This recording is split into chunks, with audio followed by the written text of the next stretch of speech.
Hello, listeners of ABL Television. You are once again welcome to Health Matters. Health is worth and worth is health on ABL, your number one TV station where news, music, the word of God and health is brought to your doorsteps 24/7 on Freeview and IPTV, on www.abl television and all the social media handlers. Today we are going to talk about type 2 diabetes following our last episode, and I'm happy again to have my co-host with me, Gladys, who is going to help us educate ourselves on type 2 diabetes. You are welcome, Gladys. Thank you, Amma. So viewers, as you all know, please don't forget to share, to comment, to like, and also to follow us on all the social media handlers, and also to press the notification button so that others can also have this opportunity to educate themselves and also to get hold of their health. Gladys, what is type 2 diabetes? Yeah, thank you, Amma. As we continue from type 1 diabetes, you remember we said that type 1, your body doesn't produce the insulin at all. Yeah. With type 2, your body produces insulin, but it's either not enough insulin or the body cell does not react to the insulin your body produces. And type 2 is the most common type of diabetes in the UK. It accounts about 90% of the diabetes in UK. Yeah, so if I remember correctly, the type 1 accounted for 8% Yes, of that's the right. diabetes in UK. Yes. So with the type 2 being 90%, which is a huge number. Yes, that's quite a lot, and that affects a lot of people. And research shows that it's currently it's estimated that 2 million people are at risk of type 2 diabetes in the UK. That's a huge number. Yeah, that's huge. It is. So who is at risk with these huge numbers? So then who are at risk of having a type 2 diabetes? Yeah. So with type 2 diabetes, it's as compared to type 1 where it's not what you do. Type 2 is more man-made disease type of. So we make it, it's what we put in. It's what causes the type 2 diabetes. So it's more of man-made. And even before you are diagnosed of the diabetes, there's something called the pre-diabetic stage, whereby your numbers, so obviously with diabetes, you prick, you check the numbers. And within a certain number, although it's not quite there yet to be diagnosed as you have diabetes, neither is not in the normal. So you are above the normal but quite not into the diagnosis yet. So you are classified as pre-diabetic. So most times your GPs will advise you to make lifestyle changes so you don't get into being a type 2 diabetic. Yeah, that's why most of the time when it's like that, you need to go for follow-ups and all that, and also like a lifestyle change in terms of your diet and other things, so that as you said, you don't get into being diagnosed as a type 2 diabetic patient. Yes. So, So who in terms of at risk, as you said, this is normally your usual at risk category for your blood pressure, your cholesterol and things like that. So if you are over 40, then the magic 40. number. Life begins at 40. Isn't it? Or 25 for South Asian people. If you have close relatives that have diabetes, your sister, brother, mom, dad, that put you into the at-risk category. The obvious obesity also puts you into risk category. And then the obvious being African, Caribbean or black origin can also put you into the at-risk category. Yeah, and if you in pregnancy, you were diagnosed to have a gestational diabetes, that is the pregnancy-induced diabetes, then you are also of a high risk, likely, if you don't change your lifestyle, in the future, you might also end up developing a type 2 diabetes. So that's why most of the time after pregnancies, which will later on, maybe one of these days, we will talk about gestational diabetes, but just for a quick information, most of the time after delivery, postnatal, when you are 6 weeks, if you were diagnosed in pregnancy, after 6 weeks, you'll be asked to come into clinic where your sugars will be checked, you'll be followed up, and more information will be given onto you so that you don't end up getting type 2 diabetes. Yeah. So you are also, anyone who has been diagnosed in pregnancy, you are also at risk. You might not be over 40, you might not have a ethnicity where you fall into that ethnicity or that risk factor that you've mentioned, but then you can also end up being at risk of having a diabetes. Yes, that's right. Yeah. So knowing what type 2 diabetes is, knowing the risks, what are some of the complications that I know with all the health condition, there's always some complication that is can come out of it. So what are some of the health issues that or complications of developing if you have a type 2 diabetes? Yeah. So with any illnesses, if it's not treated, controlled, treated early, it can cause complications. So some of it is highlighted that most of the eyesight loss in the UK, preventable, is caused by type 2 diabetes. So it's quite a big thing, that knowing that the eyesight loss can be prevented if it was seen early. So, and then heart problems as well, because you remember we talked about blood pressure some time ago, that if your potassium, when your sugar level is up, it increases your potassium level, which also put a lot of weight on your heart, and therefore again, diabetes can affect your heart as well, and you can also get stroke. It's all like a chain of effect. From, I call them the silent trio, the 3 silent trio, which is your diabetes, your blood pressure, and your famous cholesterol. Yeah, and with some of the complications as well with the women, as I was talking about earlier on, if you are diagnosed in pregnancy, sometimes you are it can cause stillbirth. Yeah. If sugars, you don't monitor your sugar correctly, you might end up having stillbirth or even miscarriages as well. Yes. So yes, as we are talking about, it's all health conditions are important, but it always comes with a risk factor as well. So, and problem with your kidney. Yes. So it also affects our kidney. Yes. As well. The kidney also has a role to play in the blood pressure. So they're all chain of effect. One from one to the other. So when you've got one, it's advisable to keep eye on the other 2, your blood pressure and your cholesterol. And food problems. Yes.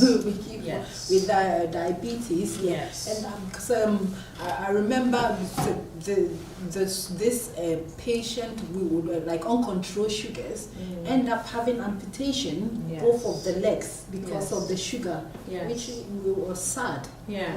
You know, when we said that with one of the symptoms is when you've got a cut or a wound that is not healing. Yeah, so obviously the wound is not healing, and then it eats into the bone. Sometimes, unfortunately, as sadly as it is, they might have to amputate, and a lot of the amputation in the UK is due to And I remember when we were growing up, some of the, especially the men will be making fun of it, but it's true. They said when they have uncontrolled sugars or they develop diabetes, they have problems with the erection. They're not able to reach. Sometimes people make fun with it, but it's also it's an issue.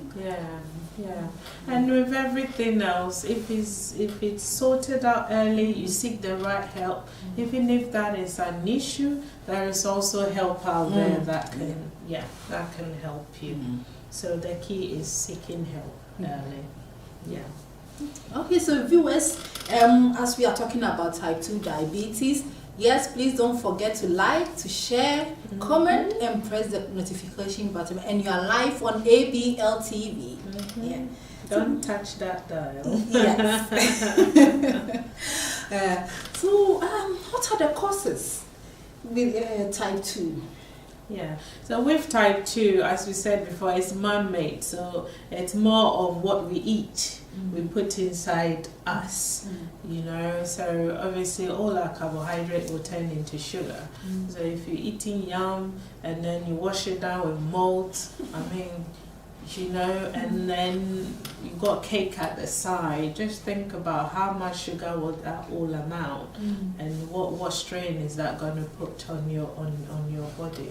When you're young, it might be okay, but as time goes on, your body won't be able to maintain all that amount of sugar. Then so lifestyle basically. Lifestyle. It's true, lifestyle. And as you keep on, like you said, always I've been eating this kind of food for nothing has happened. It's just piling up, and the day it just shows up, then that is it. And I always say, in putting on weight, it's so easy to put on weight, but when you want to lose it takes ages and it takes time. So it's the same as all the other health conditions. You might not see the effects of what you are eating, or the effect of what you are eating, but later on when you are diagnosed, then it takes a toll on you and how to go about it. And I think the key, and that's why we are here today, is to take charge of it, so it doesn't even get to that point that you will need to be diagnosed. And so the little, as we say, every little help, the little changes that we make in our lifestyle, eating well, exercising, good amount of sleep, all go together to help us. And before we even go to the treatment, with symptoms, because with everything you might, because someone might not know if they have a type 2 diabetes, or they went to go to their GP for them to be checked. So what are some of the things that happens to us that you say, okay, then there's something I need to do?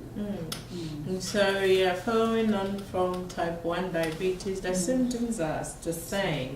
So you're going to the toilet a lot more often, which it could be a sign of any other thing we've said. If you've got urine infection, you can't go often, and as well. So, but the key is the body is telling you something is not right here. So get it checked out. So if you're going to the toilet a lot to wee, you have a wound that is not healing, you feel tired, no energy. Because you remember when we said all this is because your body is not producing the energy, it's not using the glucose in your body to produce the energy, so you are feeling tired.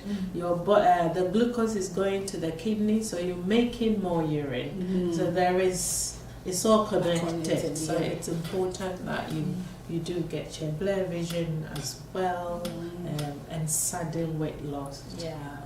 Muscle ache. When you keep on like constant tiredness, muscle ache, you have the best, mattress you're lying on, and but still every time you feel that achiness, please, as we've said, we always say, just check.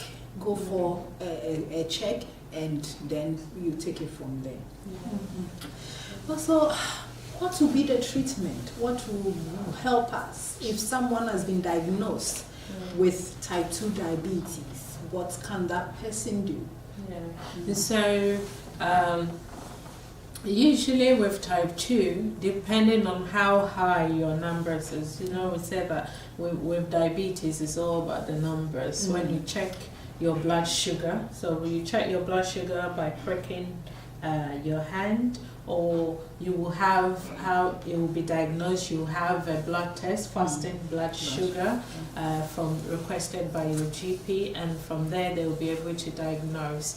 But you can also do a finger prick test at home. If you are doing that, make sure it's not before, after you've straight away when you've eaten, because when you eat, naturally your body produces insulin. So if you check it straight after you've eaten, it will be very high.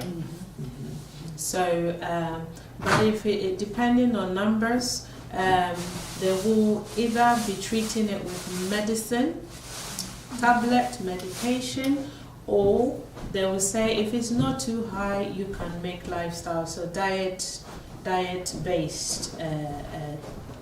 treatment. If it's not too high, and it can be managed by your diet. But for some people, is that high, they will need insulin and tablet together. So it will all depend on your numbers.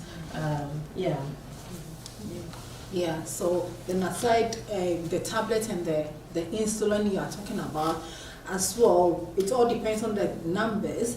If you are not put on medicine or insulin, your GP can also recommend lifestyle changes, like being active, going to the gym. Not if you are someone who don't like going to the gym, you can do your walk-ins, you can swim, anything that makes your heart, you know, you exercise, but something you enjoy. I always say is that if you do what you enjoy, you're much more able to keep it as a lifestyle, rather than do gym 1 month and the interest is gone and you're paying gym membership for free.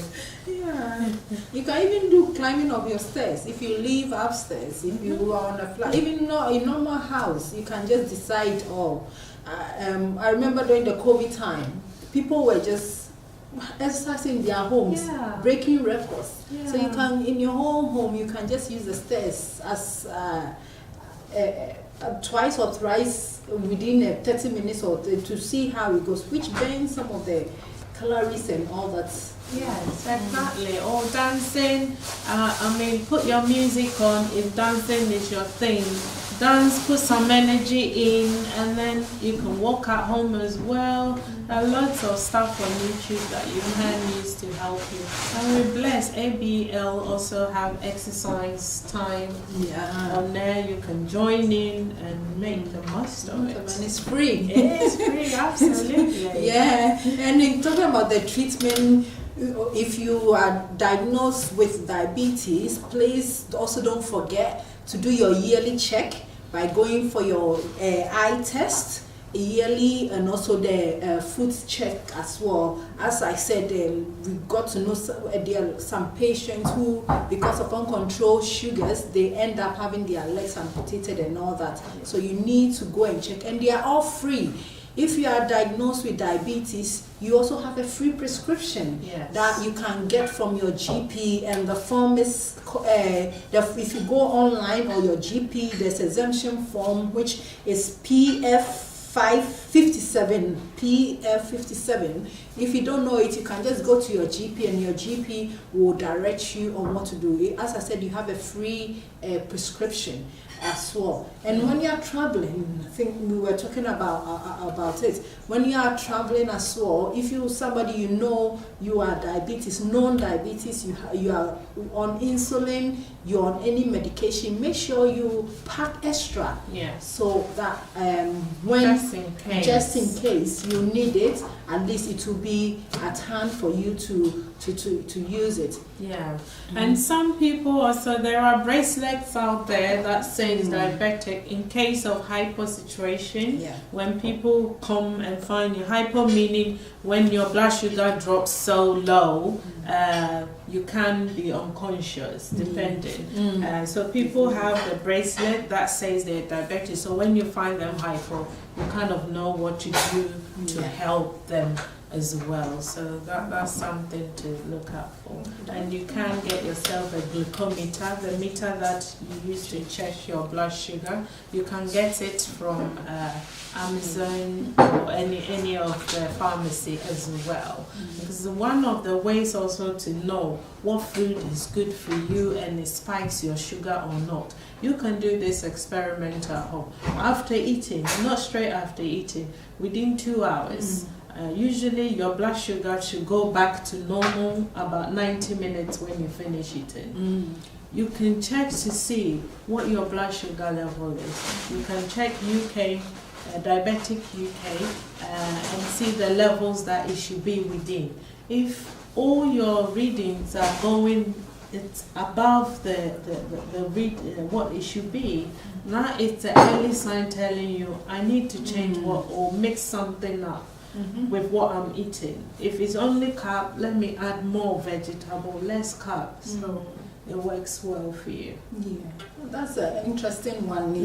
So at least you test and you know what is good for you as well. And like we said, the carb, we need to add. I know sometimes where we come from, we say carbohydrate, vegetable is not part of our diet, but there are ways and means we can add vegetable to our food. If you're looking at it alone, doesn't, it's not appetizing. You can, I always say you can blend, because if you have children, there are ways and means you can do all those things. Blend, stir fry, steam, add a bit spice to it and make it more. I was thinking about a popular food that we like. It's watching. I always think about the combination. I'm asking, why would they add spaghetti and gari to rice? Because all these three are strong carbohydrate. So in a lifestyle change, maybe instead of adding gari and spaghetti, you have your watching, add salad to it to mix it up.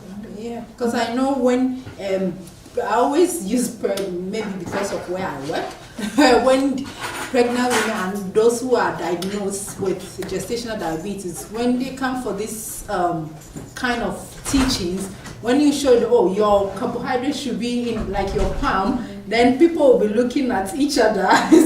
How can carbohydrate, just my palm? But it's so interesting. After adding all those vegetables to it, you get full up. Sometimes you are not able to even finish your carbohydrates. Which is interesting. It's true. So it's more of like mindset change and lifestyle change. And as you said, not saying this is how I've eaten it, so that's how I'll be eating it. Just making a little bit of, if you don't want the fresh, when you steam it a bit or stir fry it a bit with less oil, you can mix it and it will be beautiful. Always eat the vegetable first, then yes, then don't eat more of the carbs. So these are some of the things that you can do to also help you if you've been diagnosed with type 2 or type 1 diabetes. And also, we've mentioned lots of treatments and all that, the symptoms and all that. So let's say you are doing all these lifestyle changes, you have your medications, and sometimes you feel still you are losing feelings in your arms, feelings in your legs, numbness. Please immediately you go straight to your GP. If you are not getting an appointment with your GP, I always say go to a walk-in centers, go to A&E, or you call 1111 for them to come and for you to get advice and also the help. And like we're saying, you can buy the machine to check your sugar. But in this time that we are in, if you think you don't have the means to buy the machine to check your sugar, go to your GP. Your GP will do it for you for free. Pharmacy will do it for you. Your walk-in center will also test the sugar for you. So please, as I always say,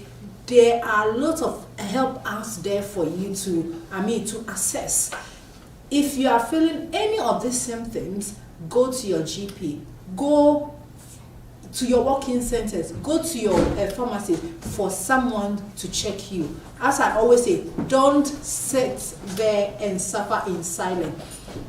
So for the past weeks and all our programs, we've been talking about all these lifestyle changes. We've spoken about high blood pressure, low blood pressure. We've spoken about cholesterol. We've spoken about, and today and our last episode we spoke about type 1 diabetes, type 2 diabetes, and it all comes back to our food, what we eat, what we buy. So for a short period, we want to talk about food labeling, because that will be the practical aspect of it. So when people go out there to buy the things that they want to eat and all that, what are some of the things that they'll be looking out for? So just as I said, for a few minutes, I will just leave it with my co-host Gladys, who will just go through things with us about food labeling when we go out to buy our products. Yeah. So we've just done diabetes, so I'll do a bit of sugar now. So our favorite Milo that we eat, when you check how much sugar is in this Milo that I'm buying. Yeah, so it will tell you, look at the label and see how much is in there. So that will give you idea. If that is that much sugar in this, so it means I mustn't eat it much, because the sugar is quite high in sugar. So if it's quite high in sugar, then it means I mustn't eat it much. It should be a rare thing that I have. And if you haven't it, then definitely don't put normal sugar in it, because then that will go up. If you haven't it, maybe having it with a non-sugary thing, so not Milo and cake, because double sugar, it will get your sugar up. So just be aware of how much sugar is there. If you take our carnation milk, carnation milk is quite high in sugar as well. So 100 mils of your normal fresh milk will give you less sugar than 50 ml of carnation. Wow. So that's half.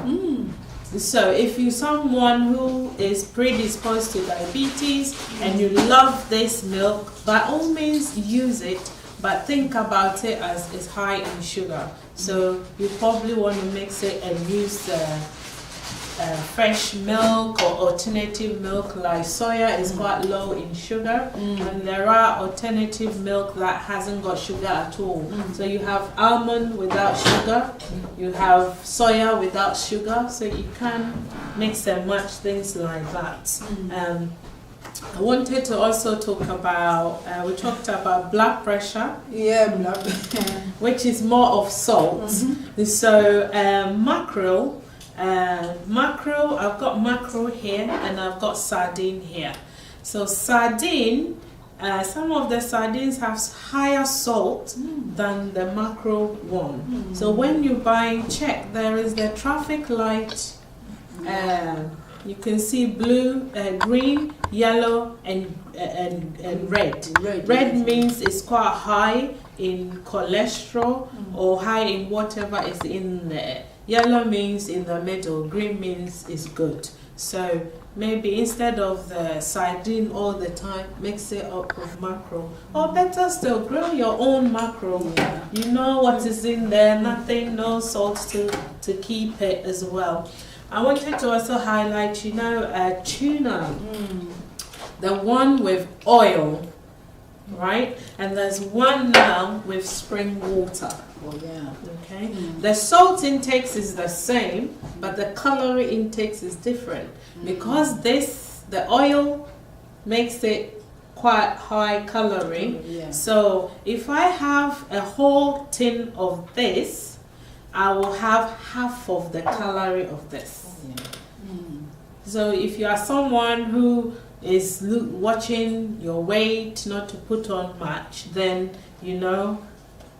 trading the oil one for the water is best. Now and again you can mix it with this, but know that there is option there for you. And sometimes we say we're eating salad, okay, which is nice and healthy, but how do we make our salad?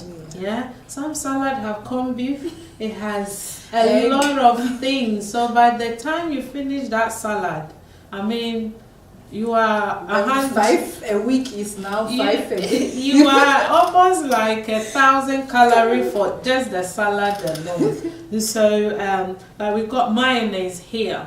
Mayonnaise is quite high in fat and also saturated fat as well.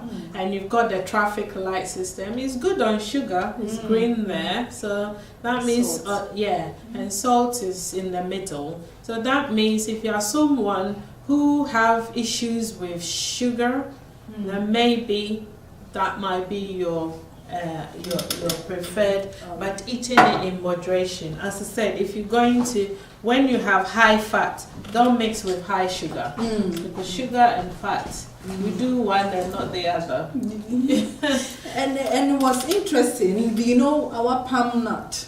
Yes. When we talk, I never knew until I had a look at it. That did you check? Yeah, that it has salt in it. Yes. But we also, we not unknowingly, once after we've cooked our food, we add more salt to it. Yeah. So next time, maybe try this. When you do your pumpkin soup, add more salt and see how it tastes. You might be able to eat it without it. And then we've got all our cereals. Most of the cereals contain sugar. Most of the cereals. I think one of them that is quite good might be your Weetabix. Is quite low. It's green. It's low in sugar. Yeah. In sugar, and your oat is quite good as well. So again, mix them up and not stick to one, so that you have a varied and lower the risk of all that we've discussed. Yeah. So basically, just when you go out there to shop, check what's in what you're buying. Yeah. Thank you so much, Gladys, for this enlightenment. I mean, it's an eye-opener. So now as we go shopping, ladies and gentlemen, listeners, we've been talking about all these lifestyle changes with these 3 silent health killers. So if we want to make those lifestyle changes, eating our healthy food as well also will make a huge, impact in our lifestyle changing. So please, if you have any comments, if you have any feedback, don't forget to drop it down on at the social media's handlers, and we'll get back to you. Last word from Gladys, and we'll end. We'll finish. Okay, so family, we've talked about the silent trio, and we've talked about high blood pressure, diabetes, and cholesterol, and it all boils down to what we eat. So as we go out there, let's eat healthy and exercise and have good rest, and that will go a long way to improve our health. Thank you, Gladys, and listeners, we'll see you next time on Health Matters, Health is Worth and Worth is Sound on ABL Television. Thank you for listening and for watching.